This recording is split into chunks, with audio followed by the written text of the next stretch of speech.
que essas siglas significam. Ups. DRM é Direct Rendering Manager. Ele é o nome do subsistema do kernel que cuida da área gráfica. E KMS é Kernel Mode Setting, é como se fosse uma subparte do DRM, é uma API que ele expõe as configurações de display e ao pipeline assim, de graphics card. Né? O que isso significa? Espero que fique um pouco mais claro.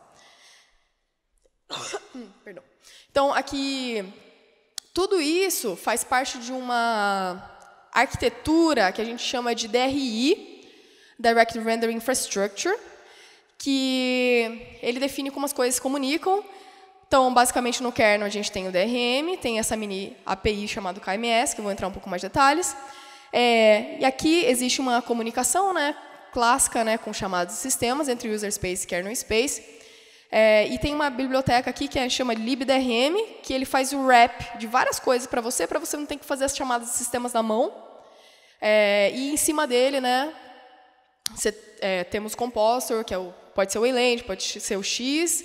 Também temos os aceleradores, né, 3D, por exemplo, o Mesa. Em cima aqui nós temos várias aplicações. Para essa palestra, eu vou mostrar para vocês, né, os conceitos principais daqui, de baixo, e um código usando o libdrm de como seria para você colocar uma imagem na tela. Então, espero que dê uma noção ok. Eu não vou focar nessa parte de cima, mas se vocês tiverem dúvida também, a gente pode conversar a respeito da arquitetura global, como funciona. No DRM, existe basicamente dois tipos de operações, né? Operação privilegiada e não privilegiada. As privilegiadas é o que a gente chama, contém aqui, né, o que a gente chama de mode settings, que é mudar a resolução, mudar o frame rate e outros controles de display. E a não privilegiada são a parte de renderização, pegar a GPU, né, e usar como General Purpose Computing on Graphics Process Units. E para você acessar nessas operações, eu acho que já vai ficar mais claro por que é privilegiado ou não. O DRM ele é dividido em dois, por questão de otimização. Então,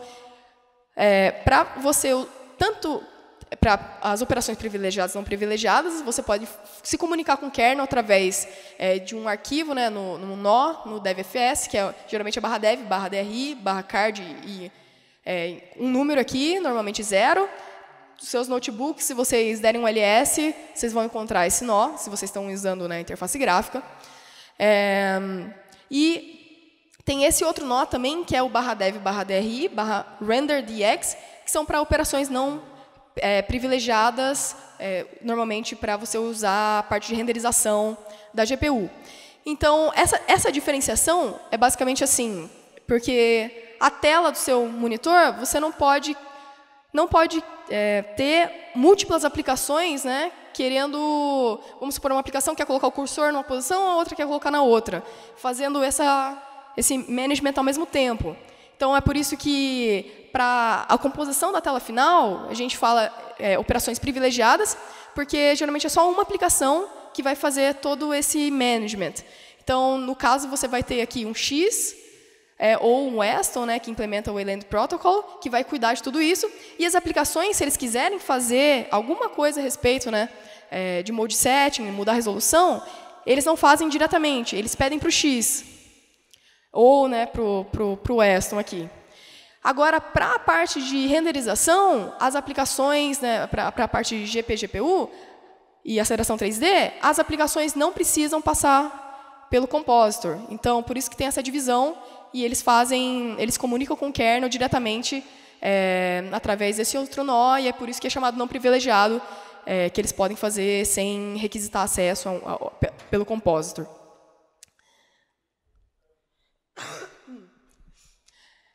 Um pouco de terminologia. Então, vocês vão ver que muita da terminologia usada em graphics tem fatores históricos, né, do porquê. Então, antigamente, né, que você tinha as TVs lá de tubo, eles iam desenhando, né, na tela, né, desenhava a primeira linha, o beam lá, o laser beam, desenhava a primeira linha, aí ele voltava aqui, a posição, depois desenhava a segunda linha, e assim por diante. Chegando aqui embaixo, né, ele tinha um tempo para voltar para cá. Então, esse nome scan-out é quando o hardware está fazendo essa operação, ou seja, ele está lendo de um buffer, né, a memória, os pixels, e colocando na tela a imagem para você. Esse tempo aqui, dele voltar para a segunda linha, então ele desenha a primeira linha e volta, a gente chama de horizontal blank. E esse tempo aqui, que ele demora para voltar, né, para começar a desenhar o próximo frame, a gente chama de vertical blank, que é basicamente o tempo entre dois scanouts, que é o tempo entre dois frames aparecerem. E frame buffer é simplesmente o buffer que contém a imagem da onde o hardware vai ler. Então, eu vou explicar para vocês o que é tearing, o conceito de tearing. Quem já viu esse tipo de flick na tela, assim, em algum jogo? Beleza, várias pessoas. Vamos explicar um pouco por que isso acontece. Geralmente, você tem... Então, pegar, né, um sistema antigo, assim, vamos supondo que você tem um frame buffer, e aí você fica atualizando esse frame buffer, que é independente de quando o hardware vai fazer o scan-out, que, ou seja, ler esse buffer e colocar na tela. E aí, no meio de você estar atualizando o frame buffer, vem o hardware e joga isso na tela. Então, vamos dar um demo aqui.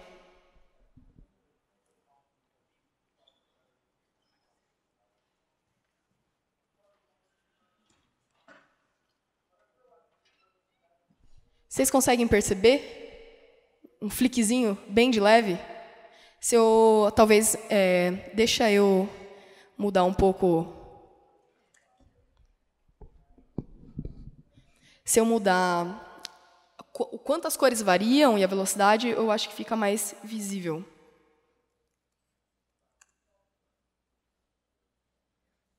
Dá para ver o flick?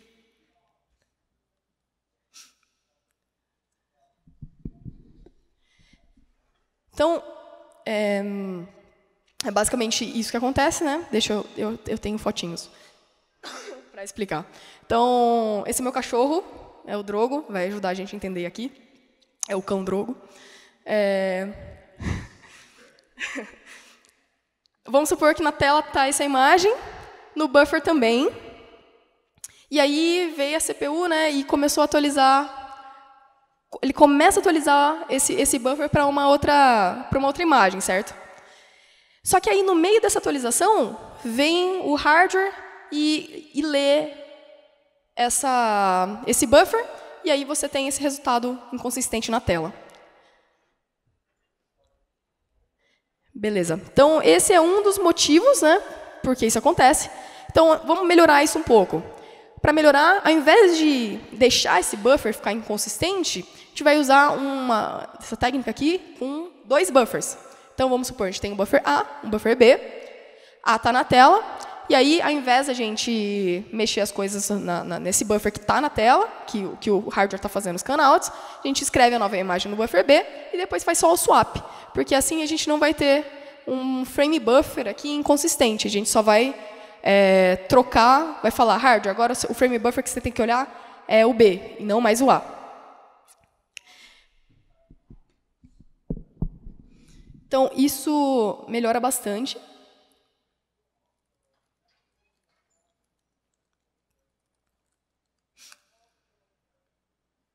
Então, se vocês podem ver que quase não tem mais o flick.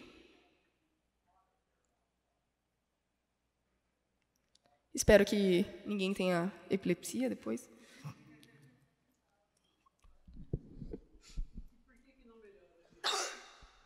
Então, vou chegar lá.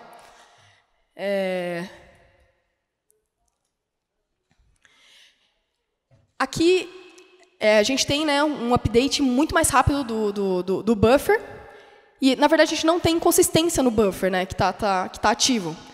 Então, só que ele não resolve o problema, porque pode ser que aconteça que no meio que o hardware está lendo o buffer, a gente faça um swap. Então, vai acontecer isso. O nosso frame buffer está essa imagem, aí vem o hardware, né, a GPU, começa a ler, então lê pedaço dele, e a gente troca o buffer inteiro, e aí o resto da imagem vai ficar também inconsistente. Então, é essa a razão. Aí a solução que parece muito simples, mas não sei se teve, acho que tinha dificuldade de fazer essa sincronização, essa implementação demorou muito, né, para fazer uma solução mais consistente. Ao invés de mudar esse buffer durante que o scan-out está acontecendo, a gente simplesmente espera pelo tempo entre um frame buffer, entre um scan-out e outro, entre mostrar um frame e outro. Então, só durante esse intervalo que a gente vai lá e atualiza esse buffer. E essa operação é chamada page flip. Então, basicamente, tem lá o frame buffer, você espera o hardware ler ele completamente, e aí você atualiza para o buffer que você quer mudar perdão, nesse tempo. Então, outro demo aqui.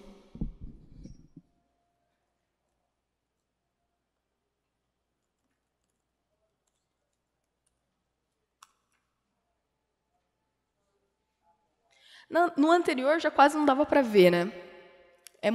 Porque é muito raro, e aqui eu estou usando uma máquina virtual. Então, depende do hardware, isso fica muito mais visível.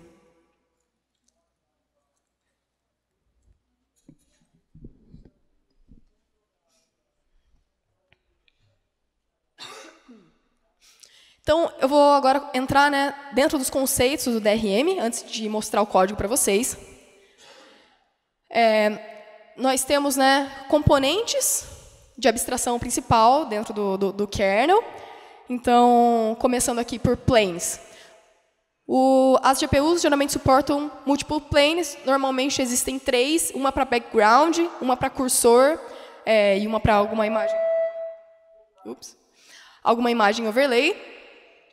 Que a ideia você não vai atualizar e fazer a composição da imagem. A GPU já faz isso para você. Você só basicamente fala, coloque esse plane aqui naquela posição. E nesses planes você associa os frame buffers. A gente tem essa estrutura de controle, CRTC. Tem esse nome por um fator histórico, que significa Cathode Ray Tube Control. E não tem nada a ver. Hoje em dia não tem nada a ver. Esse objeto aqui, esse bloco, ele é responsável por controlar todo esse pipeline até chegar na tela. E você tem uma instância desse objeto por imagem independente no seu computador. Então, eu tenho aqui, como eu estou usando a minha tela e o projetor, vai ter um CRTC para a minha tela aqui e outro CRTC para o projetor. Geralmente, né, você fala, mas independente, se você está usando mirror, né, mas tem outras coisas que ainda são dependentes da tela, por exemplo, o timing de atualização, o frame rate não está exatamente sincronizado, então se você quiser fazer esse negócio de esperar o VBlank acontecer, você vai ter que esperar diferente aqui e ali. Então, você geralmente tem um CRTC por cada imagem. A gente tem, deixa eu pular aqui para o conector, já volto para o encoder. O conector é uma representação de uma saída, né, física, geralmente do seu computador. Então, pode ser um HDMI, pode ser a minha tela aqui, interna, ou, enfim, outra saída de vídeo. E tem esse objeto que chama encoder, que ele sabe colocar os dados no formato que o conector precisa. Então, se for HDMI, vai saber conversar, colocar a imagem no formato, né, serializar no formato que o HDMI pede. Então, essas são os principais blocos, né, internos. Uma coisa que eu esqueci de comentar, lá no começo, na verdade,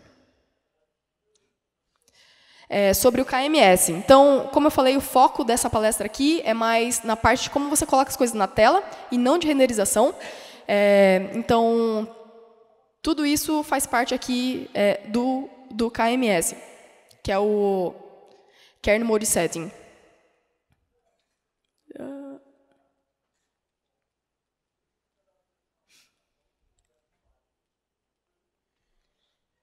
A parte de renderização, né,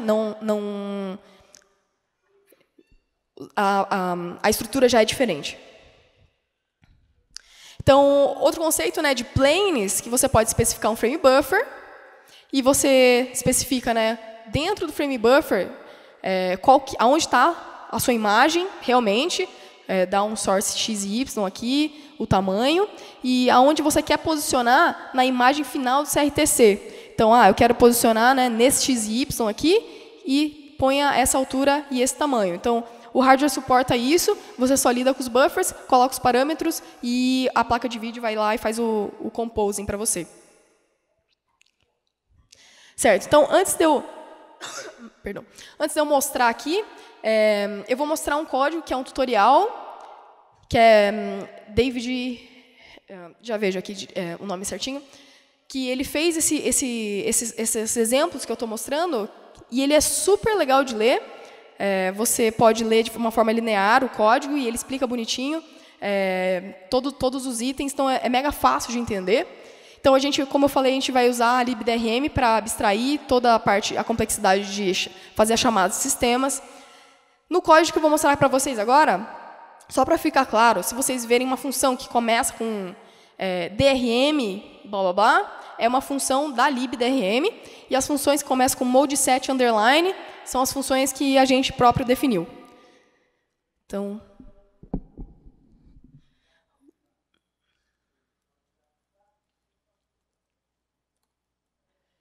deixa eu deixar aqui do lado.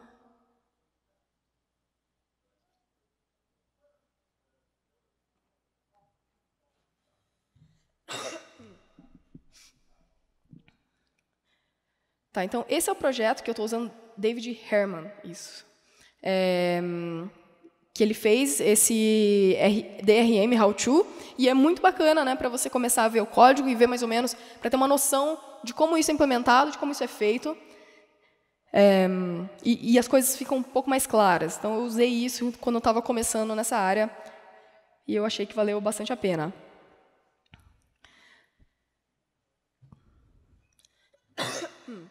Então, como eu falei, né, para você, a gente geralmente tem um arquivo, né, onde a gente vai fazer essas operações. Dá para ver o que é realmente? Ficou bom? Beleza. Então, o que a gente vai usar aqui é o /dev/dri card 0, né, que, enfim, está hardcoded aqui. Então, a primeira coisa que a gente tem que fazer é abrir esse arquivo, que a gente vai receber como parâmetro, aqui nesse nó. Vamos abrir esse arquivo. Para ficar um pouco mais rápido e menos maçante, eu vou pular e falar sobre os tratamentos de erro. Então, a gente abre esse arquivo, a gente vai verificar uma capability se nossa placa de vídeo se suporta esse dumb buffer. Por quê? Cada placa de vídeo, para otimizar essa maneira como ele lida com memória, porque copiar memória, lidar com memória, fazer compose das imagens, é uma coisa muito pesada. Então, cada placa de vídeo otimiza de uma maneira, e eles põem, né, para o user space uma maneira de lidar com os buffers, com os frame buffers. Existe um que não é otimizado, que praticamente todos os drivers implementam, que se chama dumb buffer, só para ter certeza que o código vai funcionar, que vocês podem também testar na máquina de vocês. Então, esse código só funciona com esses dummy buffers. Então, a gente pergunta para o DRM, a nossa placa gráfica suporta isso? Se suporta, a gente continua, senão a gente aborta. Beleza. Então, depois que a gente, né, abriu, a gente vai definir uma estrutura, onde a gente vai, né, guardar o nosso estado, que é uma lista, ele faz uma lista que ele vai fazer para cada monitor, para cada CRTC que você tem, né? No meu caso aqui, como eu estou usando uma máquina virtual, vai ser um só objeto. A gente vai guardar o tamanho da imagem, O stride são bytes por linha, porque você pode ter um pedaço da sua imagem que não é mostrada. A sua linha pode ser maior do que a sua linha em bytes. Que pode ter lixo lá, ou pode ser por questão de alinhamento, que é um pouco maior do que o tamanho da sua imagem. O tamanho da sua imagem, um handle, que vai ser basicamente um identificador, a gente vai ver mais. Esse map, que vai ser o frame buffer em si, onde a gente vai copiar as imagens. O nosso modo, que é a resolução. Mais um item de controle, né, do frame buffer, um conector, um CRTC e o CRTC original, porque ele dá um restore.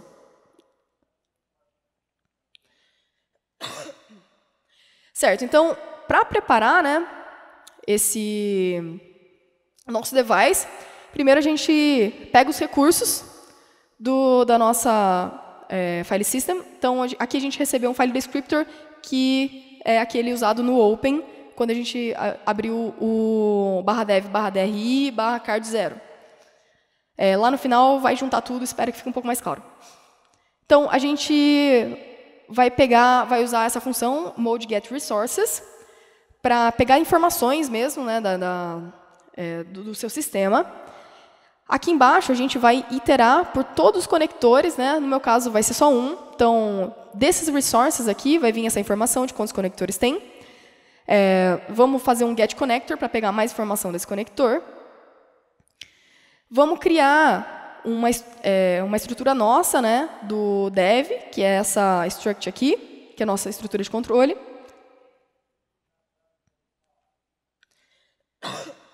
E a gente vai definir que essa estrutura de controle é correspondente a esse conector. Aí a gente prepara o resto, que a gente já vai para essa função, né? Lembra-se que esse mode_set underline são as funções que a gente define nesse arquivo. E essas funções, né, começando com DRM, são as funções da libdrm. Então, a gente vamos fazer chamar uma outra função aqui, que vai configurar o resto para a gente só para esse conector específico. E depois a gente libera essas informações que a gente pegou do sistema e só fica com a nossa informação do controle. Beleza? Então, isso para cada conector. Aí, aqui, vamos fazer o device. Então, a ideia principal é que a gente tem um conector, a gente precisa achar esse trio, que é conector, encoder, CRTC. Um sistema, né, uma placa gráfica, ele pode ter vários CRTCs, pode ter vários encoders, vários conectores, e a gente tem que achar uma combinação que funcione junto. Nem todo conector vai suportar todo CRTC e encoder. Então, aqui, nesse pedaço, né, a gente verifica, né, que o monitor está conectado, checa se tem algum modo disponível. Então, modo, eu imprimo aqui os modos para ficar mais palpável o que é, né? Então, eu listei aqui, eu imprimi... Está pequeno? Eu imprimi aqui a lista dos modos, que é basicamente a resolução. Então, esse monitor, né, que é no caso do QEMU, ele suporta essa lista de resoluções. Esse programa, a gente só vai pegar o primeiro modo e usar ele sem pensar muito. Um sistema mais sofisticado, né, traria uma API, uma coisa mais para o usuário conseguir escolher qual a resolução mais apropriada. A gente inicializa, né, como eu falei, a gente simplesmente copia o primeiro modo para a nossa estrutura de controle, copia, né, o tamanho dessa resolução que veio desse modo. A gente encontra para esse conector um CRTC válido, um sistema, esse controlador aqui, cria um frame buffer para esse sistema e pronto, a gente já tem, né, nosso trio CRTC, encoder, connector e... Na verdade, o connector e o encoder, eles vêm praticamente juntos, vai mostrar mais ou menos como isso é selecionado. E um frame buffer que a gente vai associar, né, que nesse caso ele está associando com o plane default, que é o plane principal, e associando com o CRTC. Beleza, então, mas como a gente faz esse matching do CRTC, né, com conector e encoder? Vamos lá.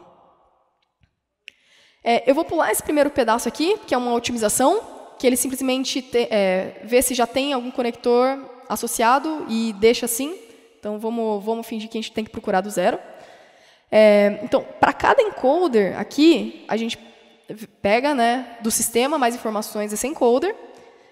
E para cada CRTC, a gente verifica se esse CRTC consegue trabalhar com esse encoder, que é basicamente um bitmap, um bit que ele verifica.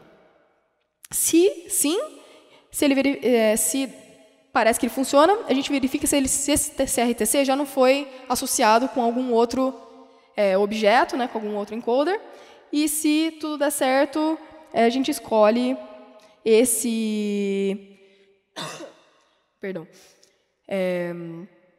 Se ninguém, né, usa esse CRTC, e se tudo der certo no final, a gente associa aqui esse CRTC com o nosso device de controle, que já tem o conector associado com esse nosso device de controle, beleza?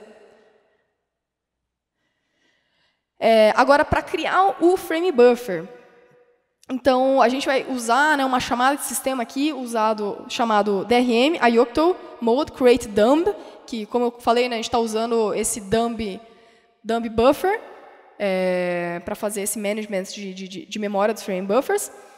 E, para isso, a gente precisa dessa estrutura aqui, create dumb, que, basicamente, a gente define o tamanho da imagem, o bits per pixel, e solicita a criação para o sistema de um buffer do tipo dumb. Depois que a gente criou, vai vir umas informações a mais nessa nossa estrutura de controle desse buffer. Então, a gente simplesmente coleta essas informações, que é o tamanho da linha, o tamanho da imagem geral, do buffer em geral, e um handle, que é simplesmente um ID que representa esse buffer para o kernel, a maneira que você consegue falar, né, do user space, eu estou me referindo a esse buffer que eu acabei de criar. A partir de então, né, depois que você solicitou esse buffer, a gente vai adicionar esse frame buffer efetivamente é meio que criar um buffer dentro da estrutura dumb buffer interno. Então, existe essa função DRM mode add frame buffer. Você passa informações, né, do file descriptor, né, que é o /dev/dri /card0, o tamanho da imagem, o color depth, a quantidade de bits per pixel, o tamanho da linha, o identificador do buffer que você acabou de solicitar, e o que a gente quer é esse file descriptor, que é do frame buffer. Solicitando isso, a gente tem que preparar a memória para fazer memory mapping, que, enfim, até então a gente só tem descriptors, e o que a gente quer é mapear, falar, eu quero um endereço de memória que eu sei que eu posso copiar a imagem para esse endereço de memória. Então, a gente prepara isso, fazendo essa chamada de sistema, que se chama DRM IOCTL mode map dumb.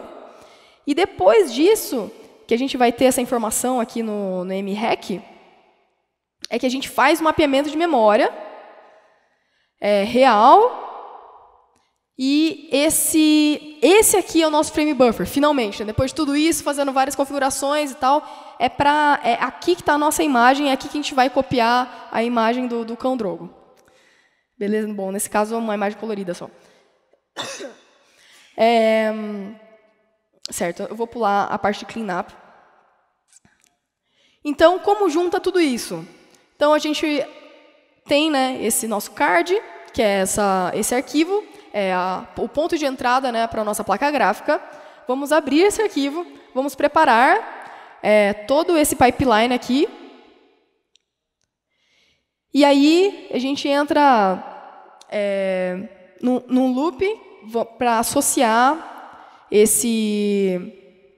para todos os nossos conectores, né, que a gente achou. A gente vai realmente fazer o assignment, porque até então a gente só procurou, a gente só achou qual que era a melhor combinação desses três, CRTC, encoder e connector, e agora aqui que a gente vai realmente falar para o DRM, beleza, esses três estão juntos. Então, DRM Mode Set CRTC, que a gente passa o file descriptor, o CRTC, o frame buffer, o connector, o modo. Esse aqui, se eu não me engano, é o offset. E esse aqui é quantos conectores tem. No caso, um só. E a gente associou, e é isso que basicamente tem que fazer como setup. A gente vai desenhar a nossa imagem e, enfim, faz o cleanup. O desenhar a imagem, ele simplesmente... O Next Color, ele escolhe a próxima cor, né, como é colorido. Não vou entrar em detalhes aqui. O nosso Mode Set Draw, ele simplesmente escolhe uma cor randômica, RGB. Escolhe aqui, faz 50 vezes, ele vai escolhendo um RGB, o próximo, e ele itera por nossos conectores. Então, para cada conector, né, cada tela que a gente tem, no caso vai ser uma só, a gente passa, né, por todos os pixels. Então, a gente passa pelas linhas e pelas colunas. Calcula aqui qual é o offset do pixel que a gente quer mudar atualmente e simplesmente coloca aqui nesse map, que foi aquele frame buffer que a gente fez todo aquele trabalho, né, de mapear na memória, coloca o valor do RGB. Então, enfim, espero que vocês tenham pego mais ou menos como que é a forma geral. Então, esse aqui é o primeiro exemplo, é aquele que dá flick. Eu vou passar rapidinho pelo segundo exemplo. É tudo igual, basicamente, só muda poucas coisas que mudam. O open continua o mesmo. A estrutura a gente separou em dois, porque agora a gente tem dois buffers. Então, a gente vai ter dois buffers aqui. Então, a gente separou uma estrutura só para ficar com as informações dos buffers. E a gente fala qual que é o buffer ativo no momento. Preparar para achar esse match entre CRTC, encoder, connector, continua a mesma coisa. Esse setup aqui, ele praticamente continua a mesma coisa, só que a diferença é que a gente aloca 2 frame buffers ao invés de 1. Aqui, ó, a gente cria 2 frame buffers ao invés de 1. O encontrar, né, o CRTC continua o mesmo. O criar um frame buffer basicamente continua o mesmo, mas a gente faz 2 vezes aquele mapeamento todo. Que ele é uma função que ele vai ser chamada 2 vezes, create frame buffer para cada buffer. E aqui é o destroy para fazer cleanup. O main aqui continua basicamente o mesmo. O que muda vai ser nesse draw, na hora de desenhar. Então, vamos pular para lá, que é a parte mais interessante. Então, na hora que a gente for, né, desenhar as coisas na tela, a gente pega aqui o buffer que não está ativo. Então, esse front buffer aqui é o número do buffer, o 0 ou 1, para falar qual dos 2 buffers é o que está ativo no momento. A gente faz aqui um shor, né, 1, para pegar o outro que não está ativo, então, que vai ser esse nosso buffer. A gente preenche aqui, né, itera né, por toda a imagem, preenche, né, os pixels deles. E aí, quando tiver tudo pronto, a gente muda o frame buffer para esse novo frame buffer que a gente acabou de colocar. Então, ele faz o swap, né, do double buffer. É basicamente isso. E, rapidamente, deixa eu ver se eu consigo mostrar aí para ficar menos confuso. O Virtual Sync, ele é aquele que espera, né, dar o tempo entre um buffer e o outro. E, para isso, deixa eu pular logo para a parte que interessa. Que o tempo está acabando. Beleza. Aqui. O Virtual Sync, a maneira que a gente faz a gente vai usar uma função do DRM chamado Handle Event, que vai ser chamado exatamente quando ele acabar o scan-out. Então, você simplesmente deixa aquela função de desenhar pending, e aí, quando acabar o scan-out, né, a gente chama essa função Handle Event. Perdão. Antes disso, né, o que a gente faz a gente faz um select para ver no file descriptor que a gente vai dormir até acontecer algum evento. E aí, quando acontecer algum evento, a gente chama esse handle event, e aí ele que vai chamar a função de desenhar. Beleza? Enfim, quem quiser ver mais detalhes desse código, né, ele é totalmente aberto, vocês podem dar uma olhada lá. Só que eu só queria comentar mais uma coisa antes da gente terminar, é que... Tá. Então, eu espero que vocês consigam ter uma noção, né, de como as coisas são, né, encodadas, se vocês quiserem fazer o próprio compositor de vocês. Essa área de escrever você mesmo, de fazer todo esse management você mesmo, mudou um pouco. Agora a gente tem o que a gente chama Atomic API, que eu não coloquei um exemplo aqui, enfim, tem uma colega que estava trabalhando nisso, que ao invés de você fazer ali no código, esperar, né, dar o vBlank você mesmo, cadastrar um evento, e aí atualizar a tela, existe uma API que a gente chama Atômica, que você faz uma só requisição e o próprio kernel faz isso para você. Ele só vai atualizar a tela quando tiver um vBlank. Então, essa é uma API relativamente recente, assim. E o Wayland, que se vocês ouviram falar por aí, tem, né, essa logo de Every Frame is Perfect. Então, a ideia é que eles vão usar essa Atomic API, que não vai deixar mais esse flickering acontecer by design. E, enfim, era isso mais ou menos que eu tinha para mostrar para vocês. Perguntas? Não sei se a gente tem tempo para perguntas.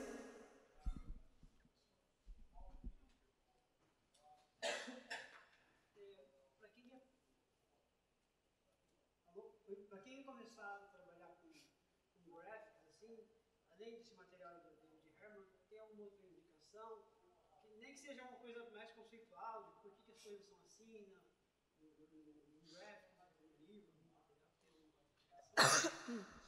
Então, material em relação... Bom, eu recomendo, né, esse daí. Existe um... Eu não colhei, eu queria dar uma olhada ainda, um programa chamado...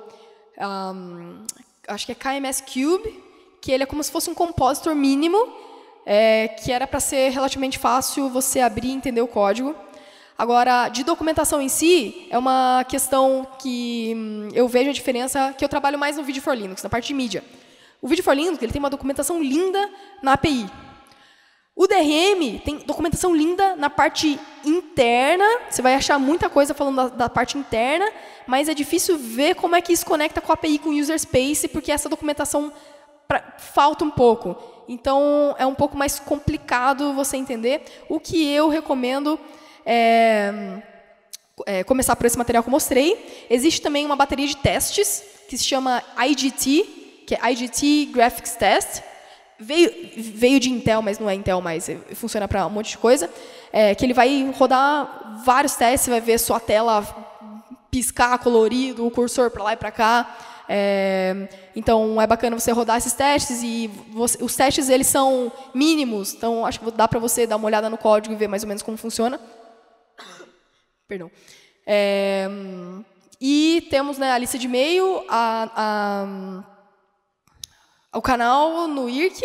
A comunidade da RM ele é bem friendly, sempre lá tem gente ajudando bastante.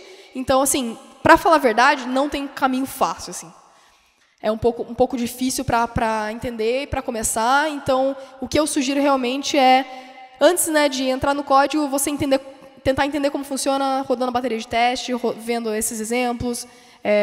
E aí, no meio do caminho, muitas vezes você acha, né, algum problema. Né? Estava falando, né, com algumas pessoas, que às vezes, acho que o Olivia que mencionou, na verdade, que às vezes uma das melhores maneiras, né, de você começar a entender alguma coisa é você achar algum pequeno problema e começar dali.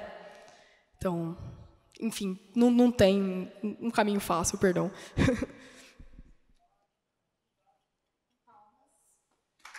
Obrigada.